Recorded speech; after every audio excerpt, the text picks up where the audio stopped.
What's up guys, this is 1UX1 and the question I had was, do I need a UX research portfolio to get a job in UX research? So there's a yes and no answer to this, and that depends on where you live in the world. So in the US, in America, you do need a UX research portfolio. Whereas in the UK, we don't really require a UX research portfolio, and it depends on other countries and it varies wherever you're based. Now, what does that actually mean? My advice is, if you have experience, then you should build a UX research portfolio. But if you don't, it's not the end of the world, and there's a few reasons for that. You don't need a UX research portfolio to get a job as a UX researcher. User experience research is relatively new, so it's not a requirement yet in most places. So don't worry if you don't have one. And also don't forget to download my free UX research guide. That will also help you get into your first dream job. So UX research portfolios, why they're not a requirement?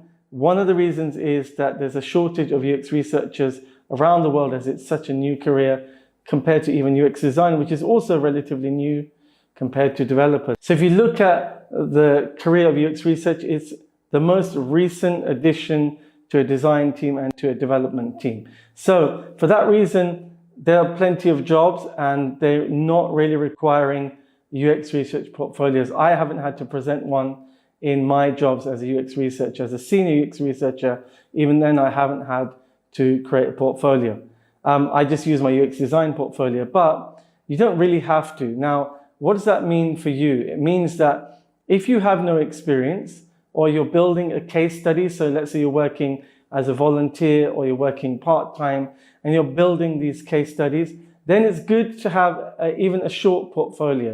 If you don't have one, you need to be really good at your interview skills. So one of the areas is that if there's two candidates and one has a portfolio and one doesn't, they may get selected. Doesn't mean necessarily they will, but obviously if they have a portfolio, it's quite impressive to have one. So if you can build one over time, even if you don't have a lot of experience, you can build one with one case study. It's better than not having one at all. So if you want to know how to build a portfolio, again, there's a guide which you can download below. And don't forget to subscribe for our free taster courses, which are coming soon.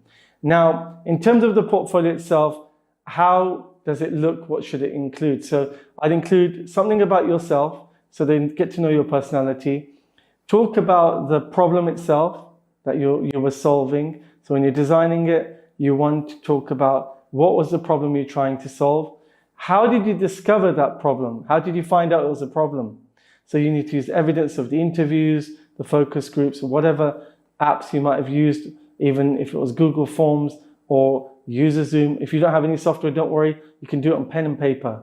You can interview online on Zoom or Slack to get that feedback. So you just need to show that in your portfolio. After that, you want to show what was the findings. So the quotes from the users, what they said, and what they wanted fixing. So what features they wanted, what components they didn't like, how does it look and feel? So maybe an empathy map of how they think, what they do, how they feel, and what they say. So you want to include that in there to really show that you understand user needs and how to build empathy in design and solutions.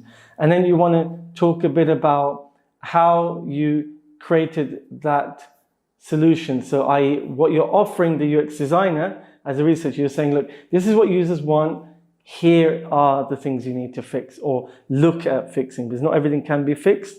It has to be technically feasible to fix it. But you need to show that you worked with a developer, you worked with design team and said, well, these are my proposals, and show those proposals. So show that you said, right, change the call to action button from green to red, or you need to change the hierarchy of this page, or you did a tree test and you changed the order the users wanted to see the drop-down menu in. So things like that, you want to show that you worked with a team, and then summarize the KPIs of the usability testing, which is at the end, and show that what were the metrics, what are the success metrics. So what are the KPIs?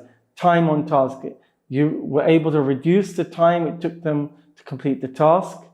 It may be navigation times, how long it took them to search and find what they were looking for. So whatever the KPIs are, whatever those are, you want to include them in there. And then the last page, don't forget to add your contact details so that your LinkedIn profile, your email, your phone at the end, even if you're with an agency, they might want to contact you directly. So don't miss the opportunity to add in your personal details at the end. Don't forget, guys, to subscribe, like, and follow. And I'll see you on the next one, helping you become a UX researcher and UX designer. Thank you.